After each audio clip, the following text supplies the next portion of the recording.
오늘 함께 나눌 말씀은 사무엘상 2장 18절로 21절까지의 말씀 함께 나누도록 하겠습니다. 사무엘상 2장 18절로 21절, 구약성경 410페이지입니다.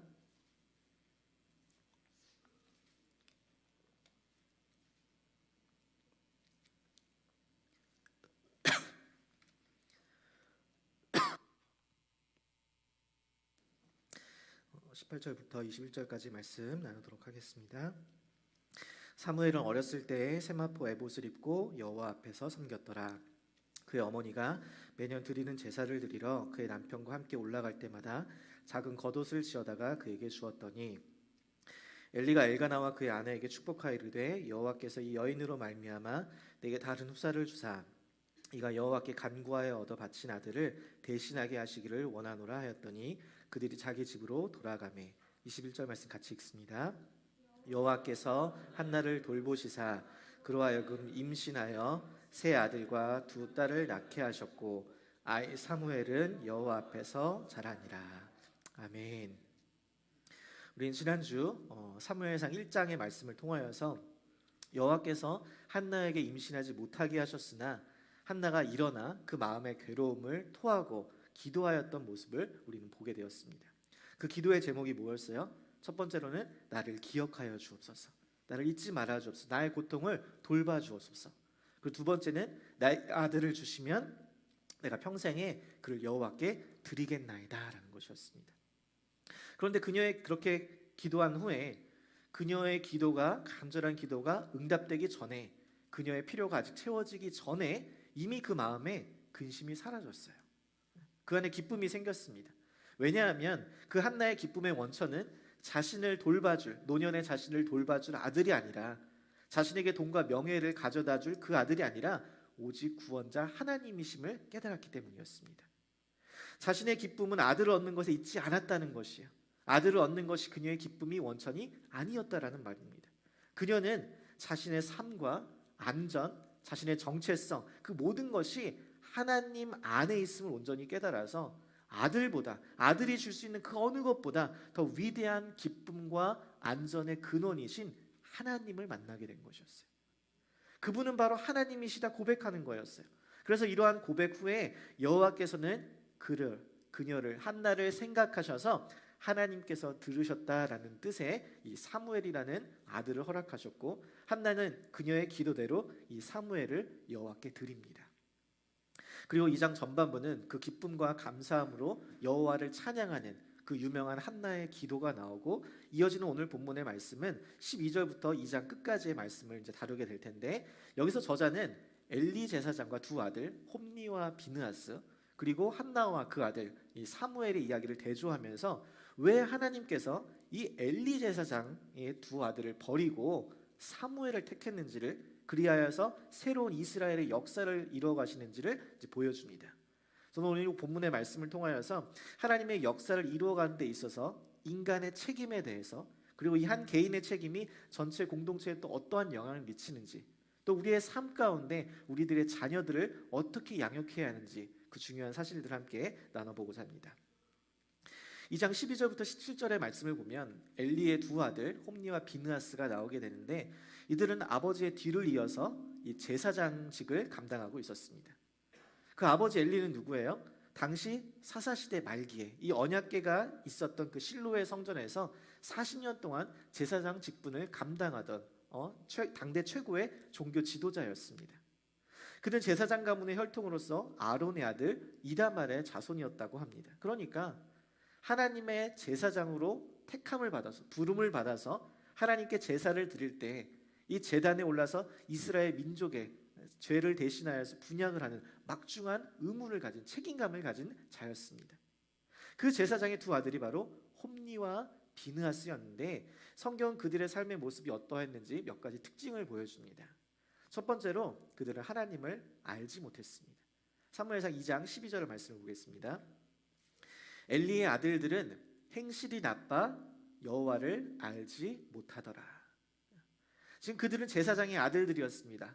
어려서부터 하나님께 제사를 드리며 하나님께 예배하는 것을 보았을 것이에요.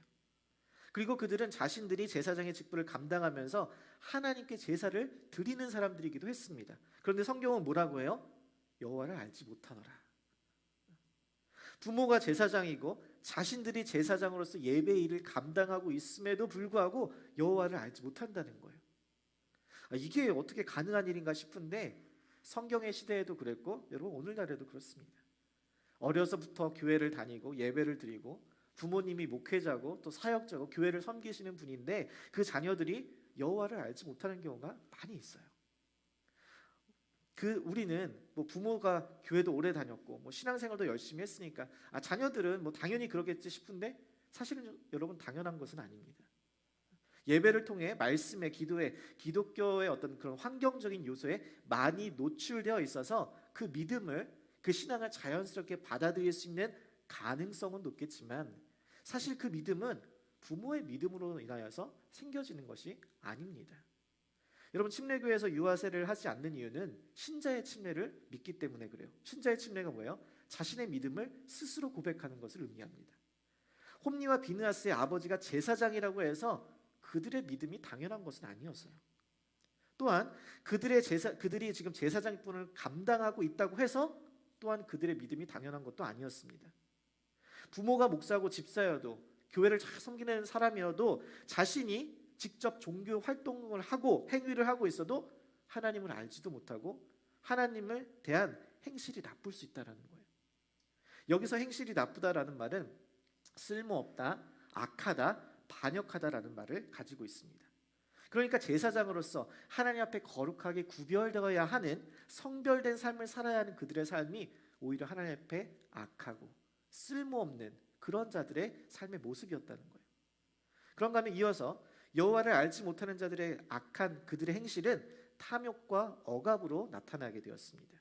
13절부터 16절의 말씀을 보면 하나님께서 이 제사장들에게 이 성막에서 수고한 대가로 예배를 드린 자들이 드린 그 고기의 일부를 취하여서 먹게를 하셨는데 이것은 제사를 드리고 난 후에만 가능한 일이었습니다. 하나님께 드리는 거니까.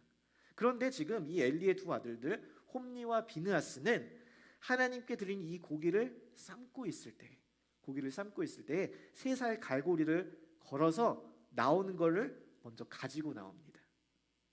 그것도 냄비, 솥, 큰 솥, 가마, 그러니까 여러 종류의 다양한 그것들이 있는데 다 꽂아갖고 하나씩 다 가지고 나온다는 거예요. 걸리는 것은 다 그들의 탐욕스러운 모습들을 보여주는 것이죠. 또 기름을 태우기 전에도 자기 마음대로 그것을 억지로 빼앗았습니다. 제사 고기는 삶아 먹어야 한다라는 규정이 있는데 그것들도 어디고 날 것으로 그냥 그것을 가져와서 먹어버린다는 거예요. 여러분 다 같이 고기 먹는데 꼭 이런 사람들 있잖아요. 노릇노릇하게 그냥 약간 탈듯 말듯해서 먹을 때까지 기다리는데 익기도 전에 자기는 레어를 좋아한다면서 먼저 가시는 분들, 여러분 그런 사람들 보면 어떻게 해야 이야기해야 돼요? 이런 홈니와 비느하스 같은 사람이라고 이렇게 이야기하시면 돼요. 기름을 다 태우고 내 마음대로 가져가라고 해도 아니다. 지금 당장 내놔라. 지금 안 주면 내가 억지로 빼앗겠다 하던 사람들이 바로 홈니와 비느하스였어요. 그러니까 지금 이들에게 제사장직은 자신들의 욕망을 채우는 그런 어떤 수단에만 불과했습니다. 그들은 제사의 규례를 어기고 백성들이 하나님께 드리는 그 제물을 강제해서 빼앗았던 거예요. 여러분 이것은 실수가 아니라 우발적으로 그냥 저지른 것이 아니라 그들의 행위가 아주 의도적으로 악하였다라는 것을 이야기합니다. 폭력을 사용해서라도 율법을 어겨서라도 자기의 욕심을 채우겠다라는 자기의 주장을 관철시키겠다라는 그들의 탐욕적이고 억압스러운 모습을 그대로 보여주는 거예요. 자, 그리고 17절 보세요. 이 소년들의 죄가 여호와 앞에 심히 크면 그들이 여호와의 제사를 뭐했대요? 멸시하였대요. 이것이 그들의 세 번째 특징입니다. 여호와의 제사를 멸시하였다. 여러분 제사장은 하나님과 백성들을 연결해주는 중보자의 역할을 합니다. 백성들의 죄악을 대신하여서 제물을 가지고 하나님께 드리는 거예요.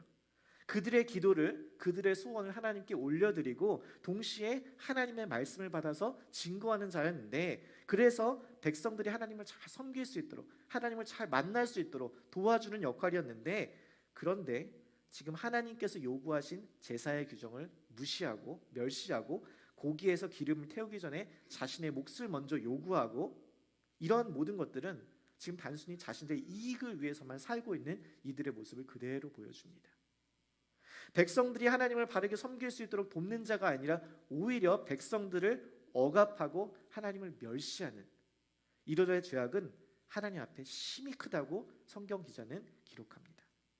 자, 여러분, 이렇게 이 엘리 제사장의 두 아들 홈니와 비느하스의 이 타락한 모습은 형식적인 종교 행위와 우리의 이 믿음 없는 예배가, 또 거룩함이 없는 구별되지 않는 제사장이 얼마나 위험한지를 그대로 보여줍니다. 내 부모가, 내 가정의 뿌리가 기독교라 할지라도, 내가 교회에서 어떠한 직분을 맡고 있다 할지라도, 내가 교회에서 많은 섬김을 하고 있다 할지라도 그 직분과 그 환경이, 그 어떠한 역할이 우리의 신앙을 보증해주지 않는다는 거예요. 그 가운데서도 여호와를 알지 못할 수 있고, 그 가운데서도 여호와 앞에 큰 죄악을 범할 수 있다는 사실입니다. 지금 이곳에서 함께 우리 예배드리시는 분들 다 목회자들, 또 목회자 가정, 우리 집사님들, 교회 다 리더 되시는 분들이잖아요. 그 어느 것도, 근데 그 사실이고 그 어느 것도 우리의 신앙을 보증해주지 않는다는 거예요. 예배를 드려도 그 직분을 가지고 있어도 여호와를 알지 못할 수 있고 여호와 앞에 큰 죄악을 범할 수 있다는 사실을 우리는 반드시 이 성경을 통해서 기억하고 항상 주 앞에 깨어있기를 간절히 소망합니다. 자, 그럼 이와 대조되는 한나와 그의 아들 사무엘의 모습을 보도록 하겠습니다. 18절 보세요. 사무엘은 어렸을 때 세마포 에봇을 입고 여호와 앞에서 섬겼더라 라고 기록합니다. 여기서 이 세마포 에봇은 제사장들이 입는 옷이었습니다. 이것은 제사장의 직분을 수행할 때에 입어야 하는 옷으로서 반드시 세마포로 지어져야 했습니다. 그러니까 사무엘이 세마포 에봇을 입었다는 것을 굳이 언급하는 이유는 지금 그가 제사장 역할을 하면서 사역자로서 훈련을 받고 있을 뿐만 아니라 지금 그가 율법을 따라서 율법이 규정한 대로 그것을 정확하게 따르고 있었다는 것을 지금 보여주는 거예요. 여호와를 섬기는 제사장의 역할을 해야 하는 그 엘리의 두 아들은 율법을 따르지도 않고 자신의 지위를 남용하여서 여호와 앞에 범죄를 하고 있었지만, 지금 사무엘은 어려서부터 규정대로 율법을 따라서 율법에 순종하여서 여호와 앞에 섬겼다라는 것을 대조적으로 지금 보여주는 것입니다. 자, 그리고 이러한 엘리의 두 아들과 한나의 아들 사무엘의 이 대조적인 모습은 그들의 부모의 대조적인 모습으로부터 비롯되었다는 것은 성경은 그대로 보여줍니다. 19절 보세요. 같이 한번 읽겠습니다. 시작. 그의 어머니가 매년 드리는 제사를 드리러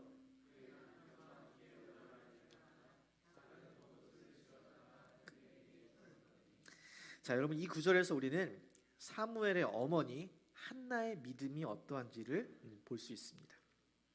한나가 간절히 기도한 후에 하나님께서 그녀를 생각하시고 그녀에게 아들을 주셨어요. 사무엘을 주셨습니다. 그러니까 얼마나 기쁘겠어요. 1장 27절에 뭐라고 기록하냐면, 이 아이를 위하여 내가 기도하였더니 내가 구하여 기도한 바를 여호와께서 내게 허락하셨다라고 이야기합니다. 기도의 응답으로 받은 아들인 거예요. 그렇게 낳은 아들이니까 얼마나 귀하겠어요. 그런 그 아들을 28절에 그러므로 나도 그를 여호와께 드리되 그의 평생을 여호와께 드리나이다 하고 그가 거기서 여호와께 경배하니라. 여호와께 드립니다. 왜요? 서원했잖아요. 하나님께 드린다고 서원하면서 기도했잖아요. 아까 전에 그 기도가 뭐라 했어요? 나를 기억하여 주셔서, 그리고 두 번째가 내가 내게 아들을 주시면 내가 주께 드리겠나이다. 이 서원의 기도 가운데 정말 하나님께서 그녀를 기억하시고 생각하여 주셔서 아들을 주셨어요. 그러니까 여호와께 이제 받았으니까 다시 그 기도한 대로 응답해 주신 대로 내가 드려야 될 차례였습니다. 한나가. 여러분, 여기서 우리는 이 내일이 아니니까 서원했으니까 당연히 드려야 된다고 생각을 하지만, 여러분, 만약에 한나였다면, 우리가 한나였다라면 여러분 그러실 수 있으세요? 지금 내 아들이 아니니까 다 괜찮으세요? 정말 그렇지 않잖아요. 너무나 귀한 아들이니까 그랬을 거 아니에요. 그런데 지금 한나는 그렇지 않았다는 거예요. 화장실 들어갈 때랑 나올 때랑 다르다고. 그렇게 기도를 했지만 정말 기도하고 응답받고 난 후에 마음이 달라질 수도 있잖아요. 그런데 한나는 그러지 않았다는 거예요. 자신의 간절한 기도로 자식을 낳게 된 것이 너무나 기쁘고 감사했지만 그보다 더 귀한 것은 자신의 전부는, 그리고 자신의 삶의 기쁨과 원천은 그 아들이 아니라 하나님이시기 때문에, 이 자녀를 주신 분은 바로 하나님이심을 그가 누구보다도 더 잘 알고 있었기 때문에 그렇게 귀하게 낳은 아들인데도 그 아들을 어려서부터 엘리 제사장에게 가서 엘리 제사장 앞에서 여호와를 섬기도록 했다는 거예요. 그런데 여기서 끝나요? 아니에요. 그녀는 매년 제사를 드리러 그녀의 남편과 함께 올라갔대요. 하나님께 계속 예배했다라는 사실입니다. 아멘이세요? 여러분, 모두가 각자의 소견에 옳은 대로 행하였던 이 사사시대의 말기에 지금 사무엘의 부모인 엘가나와 한나가 보여주는 이 그들의 경건한 삶의 모습은 사무엘에게 큰 영향을 미쳤을 줄 믿습니다. 그것은 하나님께서 왜 엘리 제사장의 두 아들이 아니라 사무엘, 한나의 아들 사무엘을 택했는지를 보여주는 거예요. 여러분, 생각해 보세요. 사무엘이 기억하는 부모의 모습은 다른 어떤 것이 아니에요. 하나님께 예배하는 모습이었습니다. 여러분의 자녀들에게 믿음 안에서 여러분의 자녀들이 잘 자랄 수 있도록 그들을 양육하는 가장 좋은 방법은 여러분 바로 부모가 예배하는 모습을 보여주는 것, 그 삶의 예배를 보여주는 것이 가장 좋은 양육임을 믿으시기를 바랍니다. 어떠한 삶의 상황 속에서도 항상 예배를 가장 귀하게 여기는 것, 하나님을 그 삶의 가장 우선순위로 두는 것, 이것이 자녀에게 가장 큰 교육이요 믿음의 본이 되는 것이에요. 또 하나 여기서 보면 한나가 해마다 여호와께 예배를 드리러 갈 때 그녀가 작은 겉옷을 지어다가 주었다라고 이야기하는데, 여러분 이 작은 겉옷은 사무엘에 대한 한나의 지속적인 관심과 교육을 상징하는 물건입니다. 여러분, 아이가 매년 자라잖아요. 키가 커지고 몸이 커지니까 해마다 새로운 옷이 필요하겠죠. 그런데 당시 고대의 옷을 만들려면 이 재료의 생산부터 가공, 직조, 이 모든 공정들이 이제 거쳐야 했기 때문에 매우 긴 시간이 필요했다라고 합니다. 그러니까 한나가 사무엘에게 줄 겉옷을 만들기 위해서는 매년 오랜 시간을 걸쳐서 수고해서 만들어야 했다라는 거예요. 그리고 그렇게 사무엘을 위해서 옷을 만들면서 한나는 무엇을 했을까요? 한국 드라마 보면서 뜨개질 했을까요? 아니죠. 기도했을 거 아니에요. 사무엘을 생각하면서. 이 겉옷은 이 소매의 통이 아주 넓고 옷단이 우아하고 또 이제 느슨하게 이제 흘러내려오는 것으로서 귀족이나 제사장들만 입었던 옷이라고 합니다.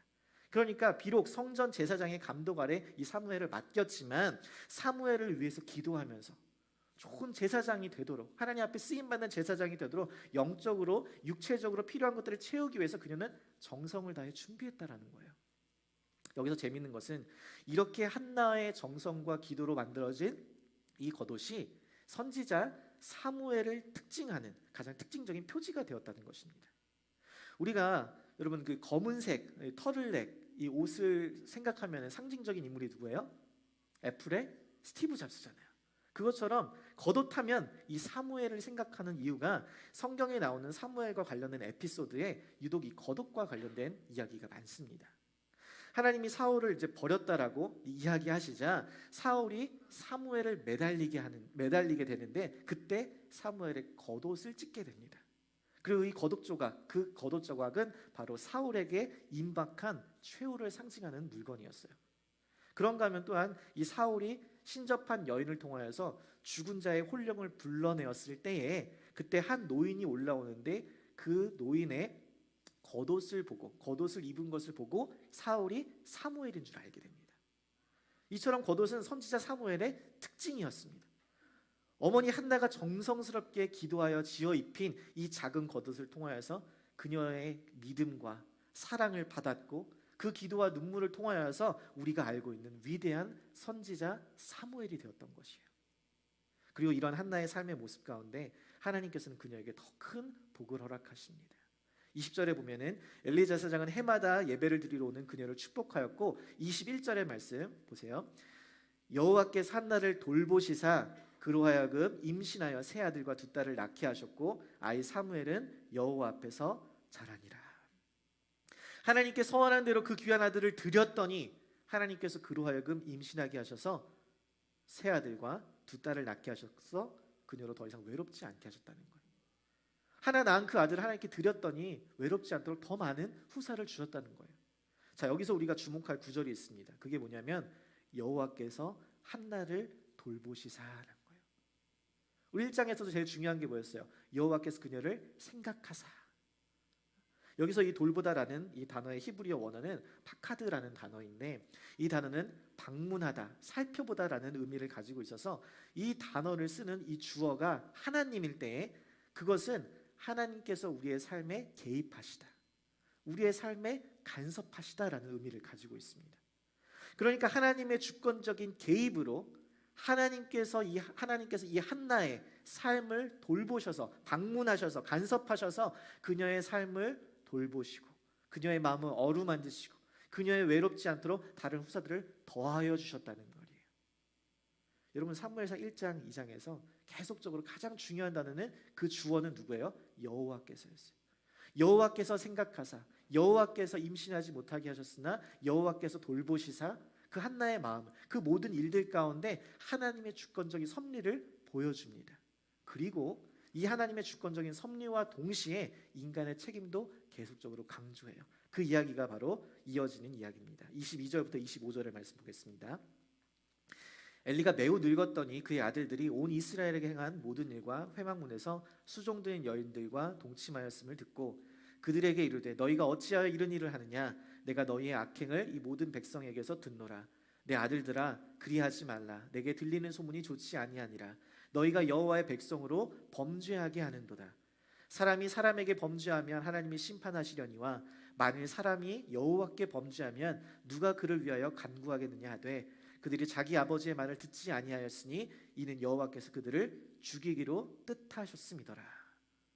자, 여기서 엘리가 매우 늙었다라는 것은 단순히 육체적으로 늙었다는 것뿐만 아니라 영적으로 그 권위를 잃었다는 것을 이야기합니다.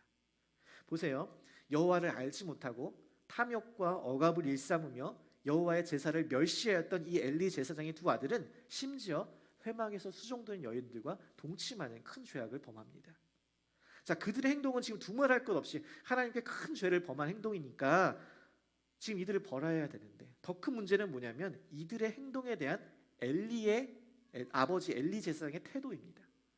지금 제사장의 역할을 감당하는 자들이 하나님의 성전에서 일으키는 악행을 보면서 그들을 강하게 꾸짖고 벌하고 제사장의 직분에서 지금 물러나게 해도 시원찮을 판에, 엘리 제사장은 지금 그들의 행동에 대해서 그리하지 말라, 그리하지 말라.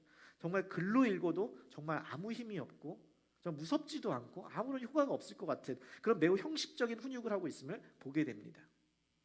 심지어 그 아들들이 그러한 악행을 저지르고 있는데도 그것을 소문이라고 체부해요. 소문이 좋지 않구나. 여러분, 그러니까 자신의 자녀들의 삶의 모습들을 올바르게 분별하지 못하고 있는 거예요. 이러한 모습은 한나의 모습과 너무나 대조적으로 비교가 됩니다. 여러분, 한나는 아까 전에 몸도 떨어져 있었고 자주 만나지도 못했습니다. 그러나 한나는 멀리 떨어져 있는 사무엘의 신체적인 변화에 맞추어서 겉옷을 지어주며 언제나 사무엘을 품고 기도했어요.